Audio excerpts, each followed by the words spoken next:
In this video, we're going to focus on potential energy diagrams, but as it relates to SN2, SN1, E1, and E2 reactions. So let's start with this example. Let's say we have 2-bromohexane, and we're going to react this with potassium iodide, and I'm going to use a crown ether. So let's put Ce for crown ether. What type of crown ether do we need for the potassium metal ion? Is it the 12 crown 4, 15 crown 5, or 18 crown 6? Keep in mind, lithium, whenever you have the lithium cation, you need the 12 crown 4 ether. For sodium, 15 crown 5, but for potassium, it fits well into the internal cavity of the 18 crown 6 ether. Now this is going to be an SN2 reaction. We have a secondary alkyl halide. This carbon is attached to 2 other carbon atoms. We have a good nucleophile, iodide. And we have a polar aprotic solvent, the crown ether. Now iodide is going to attack from the back, kicking out the leaving group.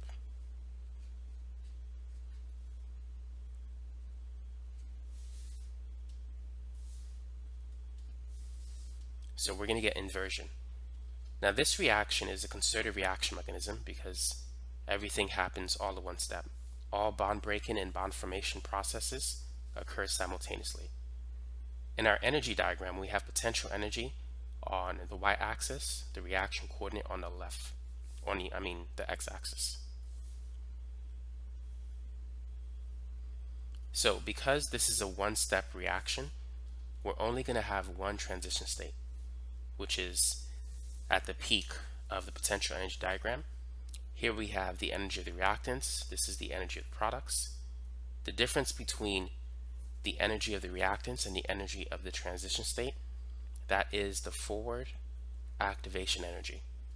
And the difference between the energy of the products and the transition state, that is the reverse activation energy. Now the difference between the energy of the reactants and the products, depending on the context, it could represent delta H or sometimes delta G. So that's the energy diagram for the SN2 reaction mechanism. Now let's move on to our next example.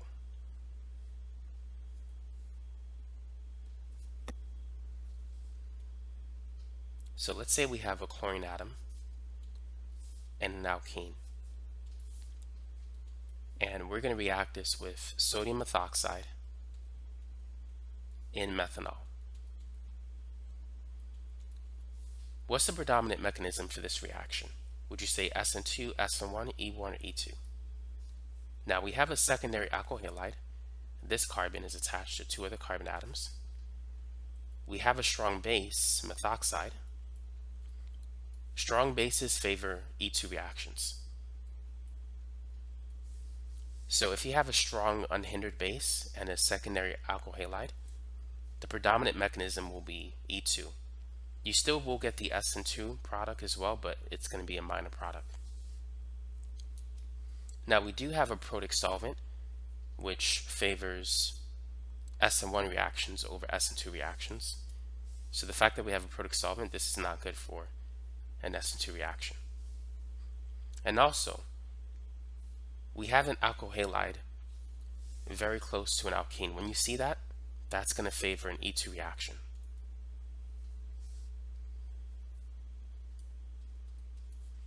Now, which proton should we abstract?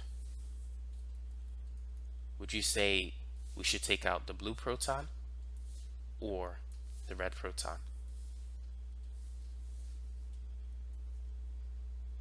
Methoxide, the strong base, it's going to preferentially go for the blue proton instead of the red one.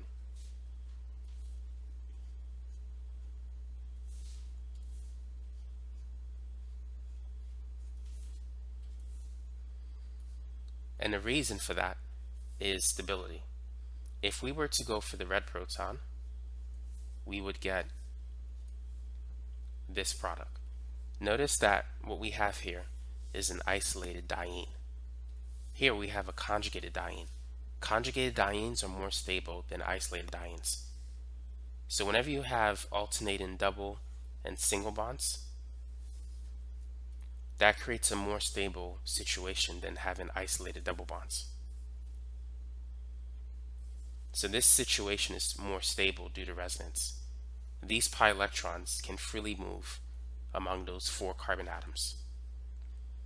So the presence of this alkene favors the formation of another alkene here, which increases the yield of the E2 reaction for this example. But now our focus is on energy diagrams. Now the E2 reaction, like the SN2 reaction, is a concerted reaction mechanism, and also it occurs in a single step.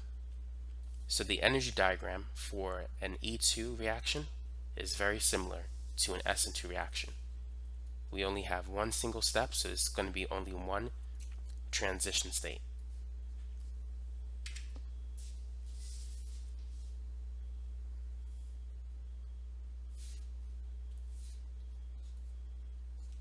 Now let's say we have tert-butyl-bromide, and let's react it with potassium iodide.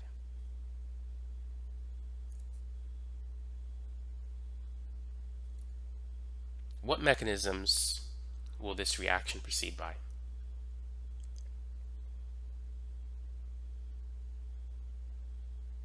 What would you say? Now for this one, we have a tertiary alkyl halide, and we don't have a strong nucleophile, so it's not going to be an E2 reaction. We have a weak nucleophile, so this is going to be an SN1, and typically SN1 reactions occur together with the E1 reaction. But let's focus on the SN1 reaction. The leaving group is going to leave. We're going to get a carbocation, and then in the next step, the nucleophile is going to react with the carbocation.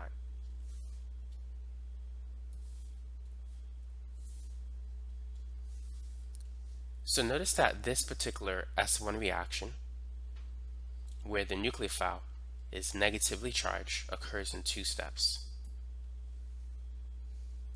So if we were to draw the potential energy diagram for a 2-step reaction, it will look something like this.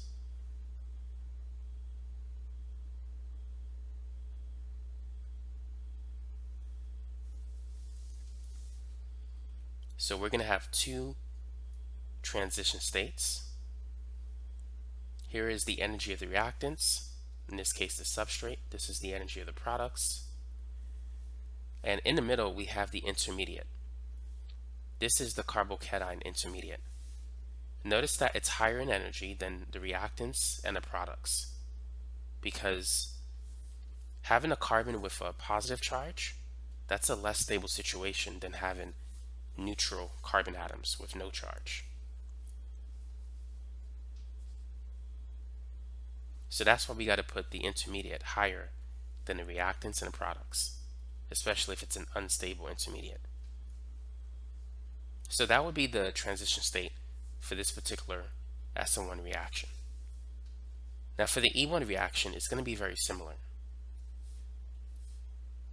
The first step is the same. The leaving group is going to leave. Now the second step is going to be a little bit different. So the base, which could be iodide or it could be the solvent, is going to abstract a proton, forming an alkene.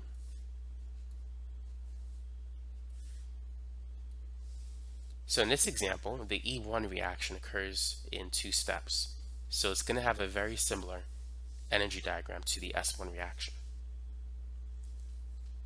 Now, not all S1 and E1 reactions occur in 2 steps. Some can occur in 3 steps, some can occur in 4 steps, 5 steps. We're going to consider a few examples. So let's go back to tert-butyl-bromide. This time, instead of reacting it with a negatively charged nucleophile like iodide, we're going to react it with a neutral nucleophile like a solvent. In this case, let's use methanol. Because methanol is neutral, it doesn't have a negative charge. This SN1 reaction is going to occur in 3 steps.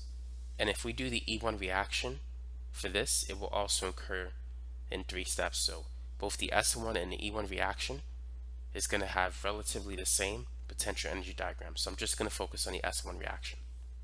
First, the leaving group is going to leave. That's step 1. Step 2, the nucleophile is going to add itself to the carbocation. And step 3 is going to be an acid-base proton transfer. So another solvent molecule is going to come in, and it's not going to act as a nucleophile by connecting with the carbon, but rather it's going to act as a base by going for the hydrogen. That's the difference between a base and a nucleophile. A nucleophile, in the context of organic chemistry, typically reacts with a carbon atom. The base goes for the proton or the hydrogen.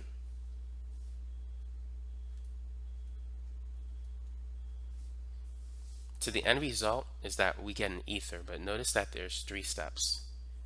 So now let's draw the potential energy diagram for this specific type of SN1 reaction, which is known as a solvolysis reaction.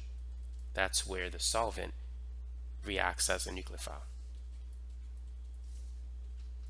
So whenever you have an SN1 reaction with no rearrangements, if you're dealing with a negatively charged nucleophile, it's going to happen in 2 steps. If the nucleophile is neutral, like a solvent, or if you have a SN1 solvolysis reaction, it's going to happen in 3 steps. So here's the energy of the reactants. Here's the first transition state. Then we have our first intermediate. Let me draw this better. Here's our first intermediate. And here is the second intermediate. And then here is the final answer. So reactants, products, this is the first transition state, this is the second, this is the third. Now, looking at these 2 carbocation intermediates, which one would you say is higher in energy, less stable, and which one is more stable?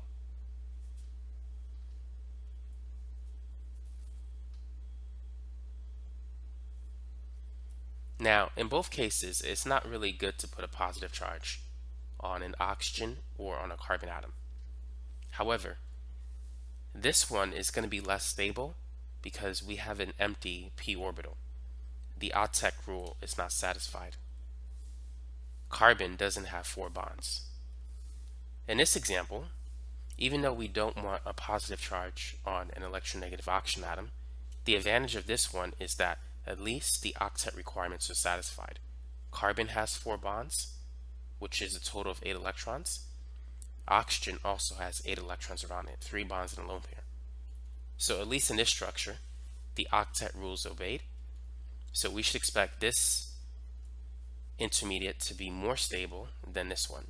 So this one is less stable, which means it should be higher in energy. So this is intermediate 1, intermediate 2. So in the energy diagram, we would put intermediate 1 higher than intermediate 2.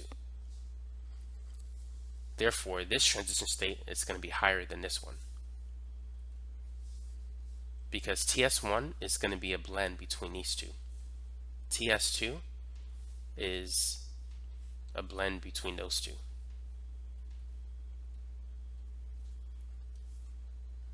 Now, which step would you say is the slowest step? The slowest step is going to be the first step, because that transition state is highest in energy. So that is going to be the slowest step.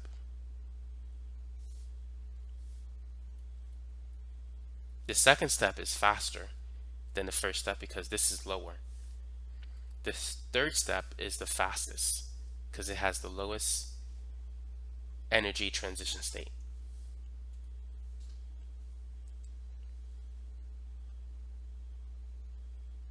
Now, if we were to compare the reactant and the product, this has a better leaving group, this has a poor leaving group. Because this leaving group is good, it's going to be more reactive in an S1 reaction. Because this is a poor leaving group, it's going to be less reactive in an S1 reaction. If this is less reactive, it's more stable, which means it's going to be lower on a potential energy diagram. So that's the product, this is the reactant. So that's an example of a three-step SN1 reaction and the corresponding potential energy diagram that goes with it.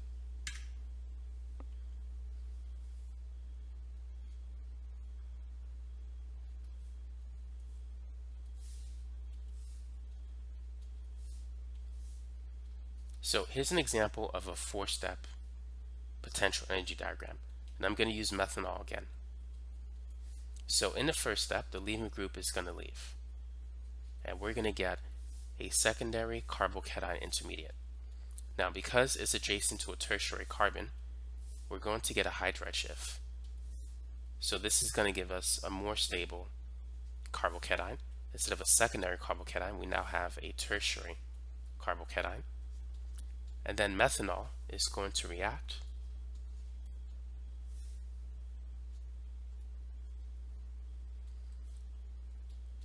and now we have an oxygen with a positive charge. And then the final step will be an acid-base reaction, and we're going to take off this proton.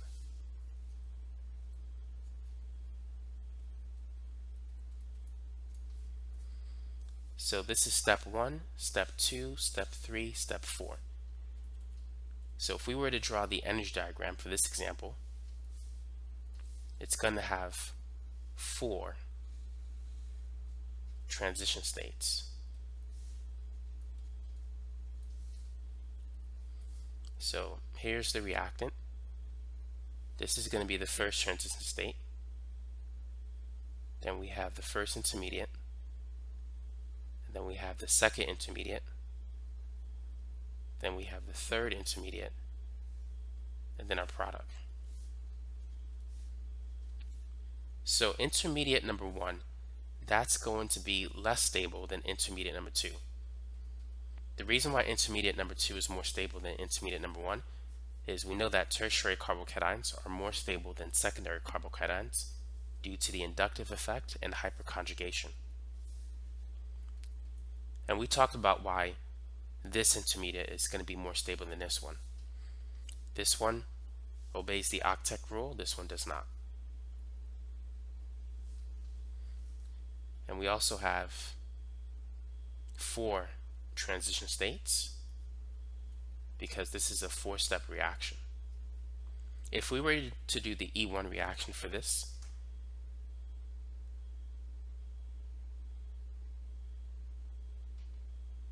the E1 reaction, this step will be the same, this step will be the same, but this step here,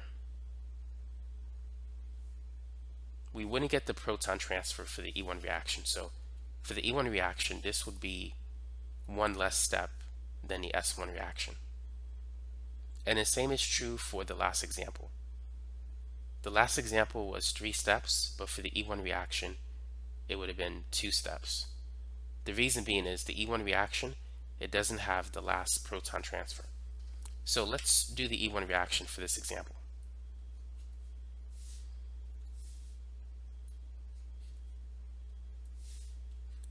So if I said it differently than before, just know that in this step and the previous example, the E1 reaction will have one less transition state. So the first step is going to be the same. We're going to get the secondary carbocation.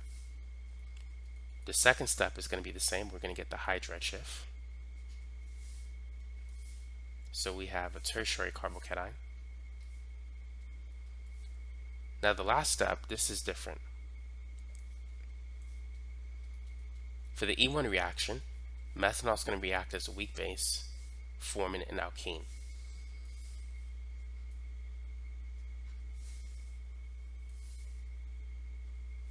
So if we were to have a negatively charged nucleophile or base, that's when the SN1 and the E1 reactions will have the same number of steps. However, if we're dealing with a neutral nucleophile or neutral base, that's when the SN1 reaction will have one additional step more than the E1 reaction, because the E1 reaction doesn't have that final proton transfer step that you see in the S1 reaction when you have a neutral nucleophile. So to draw the potential energy diagram, it's going to look like this.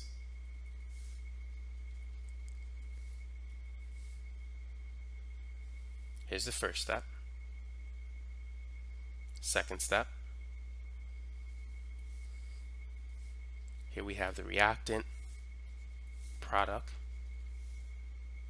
This is intermediate 1, intermediate 2. Intermediate 2 is more stable than intermediate 1. We have a tertiary carbocation, which is more stable than the secondary one. So intermediate 2 is lower in energy than intermediate 1. Here's the first transition state, the second one, and the third one for a three-step reaction. So that's how we can draw the potential energy diagram for this example.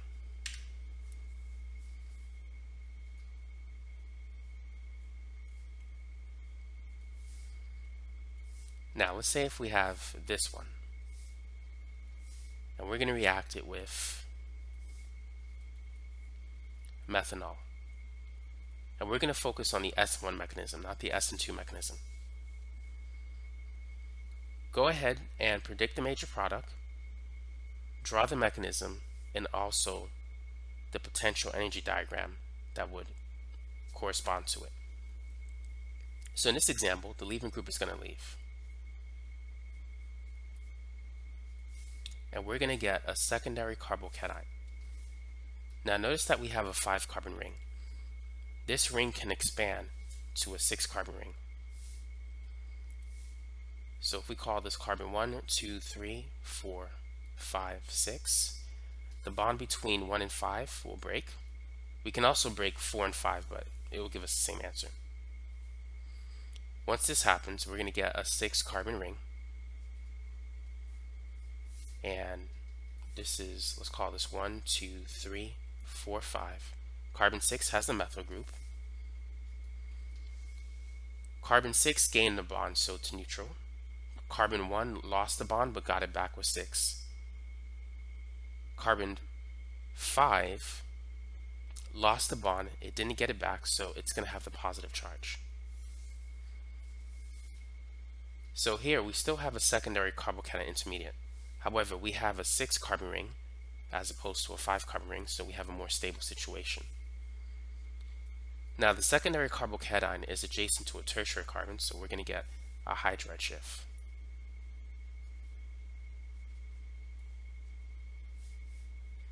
So now we're going to have a tertiary carbocation intermediate.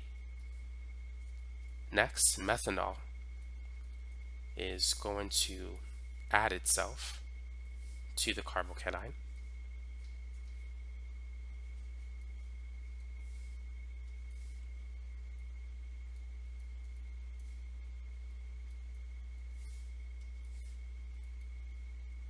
And in the last step, we're going to have a proton transfer. So the final answer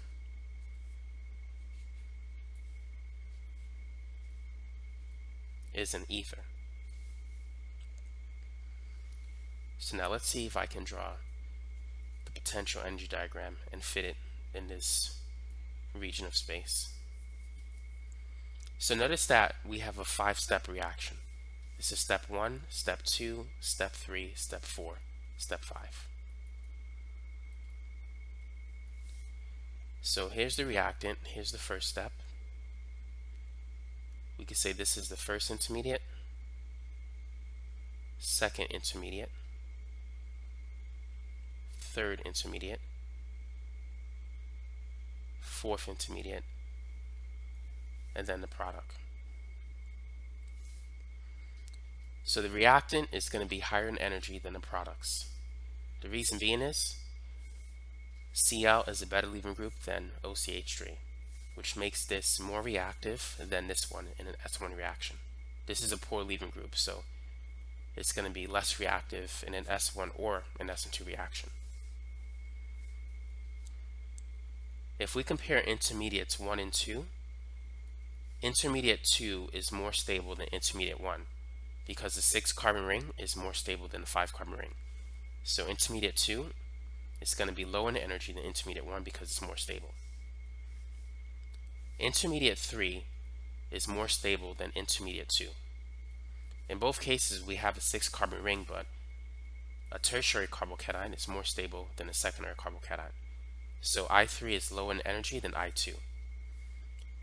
And this is intermediate 4, which is more stable than intermediate 3 because all of the atoms here obey the octet rule, but the carbocation does not. So intermediate 4 is more stable than intermediate 3. This is TS1, TS2, TS3. So we have a total of 5 transition states for a 5-step reaction. So now you know how to draw a rough sketch of the potential energy diagrams for a variety of SN1 and E1 reactions.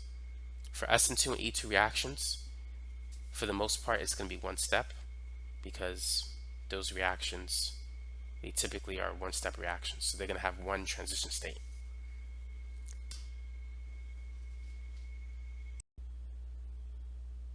Now, for those of you who are interested in downloading that practice test, here's how you can do it. So if you go to patreon.com/mathsciencetutor, it'll take you to my Patreon membership page. Now, to get this particular worksheet, you need the level 4 membership. This is where I have my worksheets for final exams and practice tests. Once you sign in, you'll see something that looks like this. And if you go to organic chemistry posts, you're going to get access to the extended versions of my organic chemistry videos. You've seen the free versions, which could be, for a typical video, like 20 minutes long. The full versions could be an hour or 2 hours long. Some are even like 4 hours long. But you could find the links to the direct link to the extended version of my YouTube videos in the description section of the referring video on YouTube.